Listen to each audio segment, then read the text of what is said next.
Once upon a time, in the vast ocean of the night sky, there lived a very small star. She was called Twinkle. She wasn't the brightest star.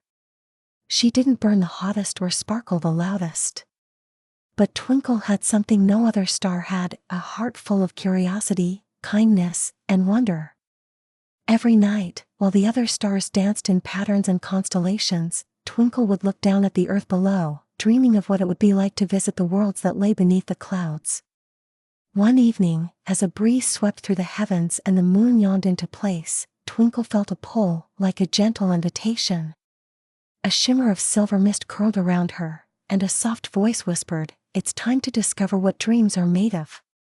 And just like that, Twinkle drifted from the sky, floating gently like a feather on the wind, beginning her first magical adventure.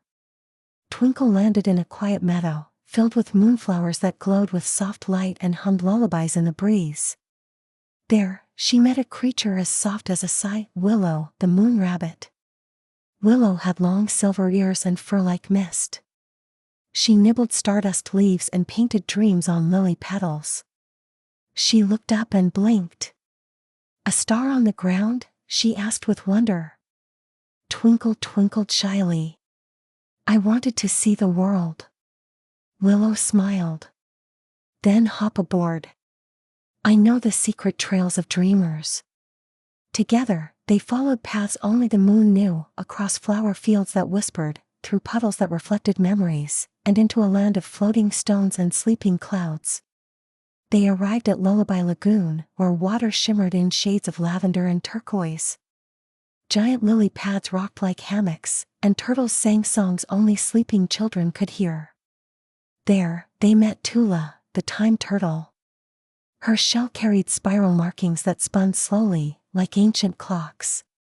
"Welcome," she said. "This is where forgotten lullabies drift to rest." Twinkle was curious. "Do they come back?" Tula nodded. "Only when someone remembers to sing." So Twinkle sang, a soft, wobbling tune. Willow harmonized. The lagoon glowed, and tiny music notes floated up into the sky like fireflies. Stars twinkled brighter overhead.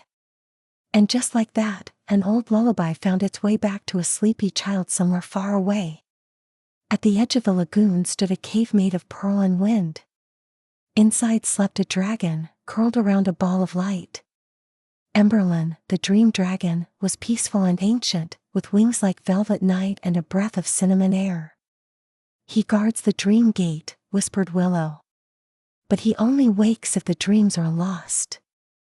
Suddenly, the sky shimmered, and a little dream fizzled out. A child had a nightmare and could no longer find their way back to peaceful sleep. Emberlin stirred. His golden eye opened. Twinkle stepped forward. "Can I help?" The dragon sniffed, then nodded. With Willow's guidance, Twinkle danced in the air, weaving a ribbon of starlight.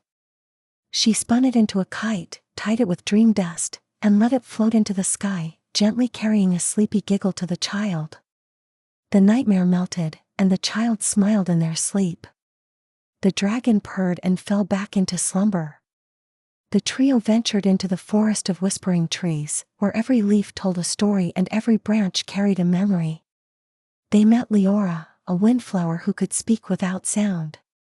She showed Twinkle a hidden glen, where children's forgotten wishes rested like feathers.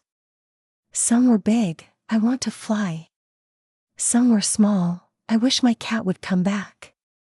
Some were silent, never said aloud, but carried in hearts. Twinkle gently floated over them, listening with her light. One feather glowed. "Someone wants to feel brave." Twinkle placed her glow upon it, and it rose into the air like a firework, spreading golden light. Somewhere, a nervous child suddenly smiled before trying something new.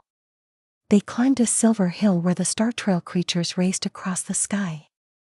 Shooting stars zoomed and looped, giggling as they flew. Twinkle joined in, zipping through the constellations with joy. She wasn't the fastest, but she glowed the warmest. The other stars laughed with delight. You don't need to win, you just need to shine. Twinkle beamed. Her heart swelled. At the edge of the night, they found a lighthouse made of glass and dreams. Inside, an old owl named Oriander guarded the compass of kindness, a magical compass that pointed not north, but toward people in need. Twinkle gently touched it. The compass spun and pointed to a small, sad spark far away. Someone feels alone, Oriander said softly. Twinkle knew what to do. She glided to that spark, a child curled in bed, missing someone. Twinkle sat above their window, glowing softly. The child opened their eyes, smiled, and whispered, I'm not alone after all. The compass glowed golden. In a sky field, planets spun like a carousel. Twinkle, Willow, and Tula rode Saturn's rings, bounced on Neptune's clouds, and listened to Mercury's music. They met Numi, a stargazer moth with wings like galaxies. Each planet has a lullaby, Numi said. So they listened to Saturn's harp, Venus's hum, Jupiter's thunder lull. Twinkle wove each sound into a necklace of light and wore it proudly.